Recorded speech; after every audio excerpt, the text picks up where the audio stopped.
Welcome back to my therian mask tutorial series. This is part 3. Today we're going to be painting our fleeced mask base. All we're going to need today is our mask, whatever paint colors we want. For example, I'm going to make my mask gray, so I'm getting different shades of gray, some white, some black, and some red for the scar.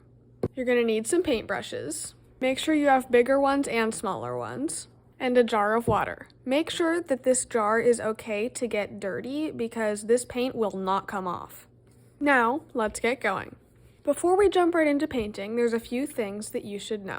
Keep in mind that this is how I choose to paint my mask, and you can choose to paint yours differently. I just find that these things make my mask a lot prettier.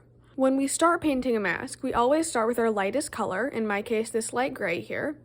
And we're only going to put it in areas like the forehead, the bridge of the nose, over the eyes, maybe the cheeks. We're going to stay away from these areas like right under the eyes and like the muzzle area. We want those to remain white so we have some color contrast when we're done painting.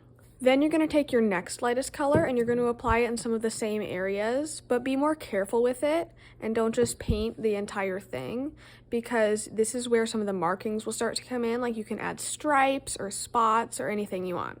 Personally, I only have these two shades of gray and my black. If you have other shades, then you would use those at this time. And finally, we're going to use our black paint.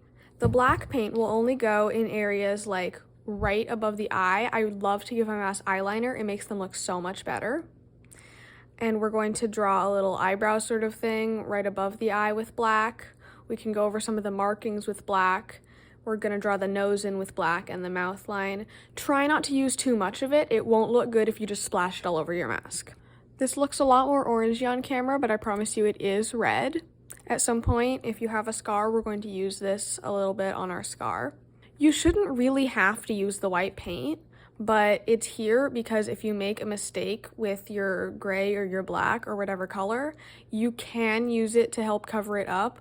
Just don't put too much because if you layer a lighter color paint over a darker color paint, it can start to look really chunky and thick and crusty, and we do not want that. Something to note is that I don't make my noses out of felt or hot glue or anything like that. I just paint them on with black. So if you want to make yours out of something else, you totally can, but I'm going to be showing you how to paint it on. Now, let's get started. The first thing that we're going to do is take our lightest color and one of our big brushes and start getting some paint on. My brush is a little bit too big to stick into my paint bottle, and I don't want to pour any paint out so I don't waste any. So we will settle for this.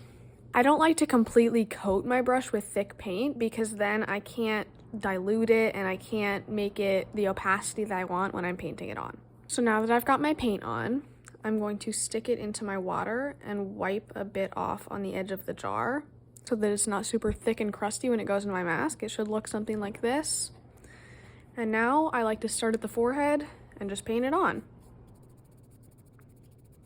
It's okay if it doesn't look perfectly smooth and even. That will just make the mask look more realistic. Just try not to make it chunky.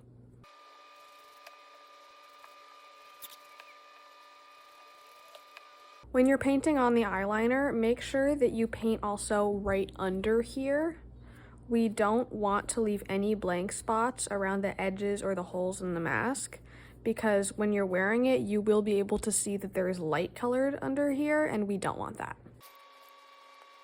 Try not to water down your paint too much because it will soak through the fleece to the paper base and make it soggy, and the hot glue will start falling off and the fleece will start peeling and bad things will happen.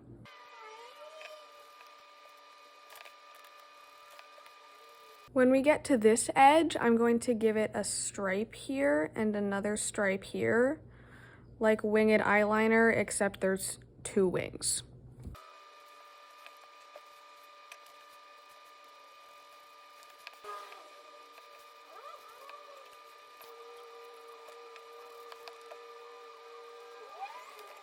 Now I'm going to switch to my darker shade of gray. I'm going to switch to a smaller brush now so I can paint more details. I'm using a lot less water with this shade of paint than the other because it's not as dark as I was expecting, and so I can't dilute it at all or it won't show up.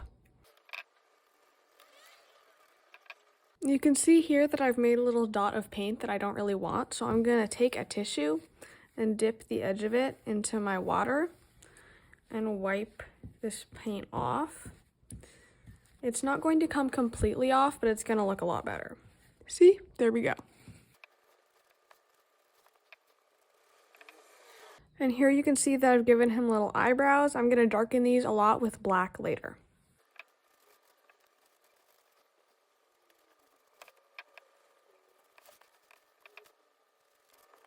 Now I'm going to open up the black paint. We're also going to grab a new brush for the black paint so that we can save this one if we want to add more of this dark gray. Let's have a moment of appreciation for how pretty the black paint on the surface of the water is looking.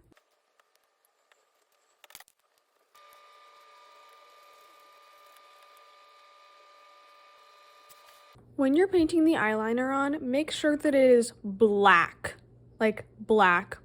Put a lot of black paint on the eyeliner and like the nose and the eyebrows especially, because paint can and will fade over time, especially if you wear your mask during quadrobics outside where the wind is hitting it a lot and stuff like that. So you want to apply a lot of extra paint, and it is possible that you will need to repaint your mask at some point when it fades too much.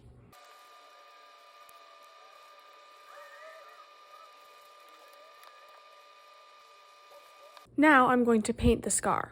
As you can see, this red paint is super saturated, so I'm only going to take a little bit and I'm going to water it down. Alright, our mask is looking really good. So, meet me in part 4 to give it some ears and fur. See you there. Bye!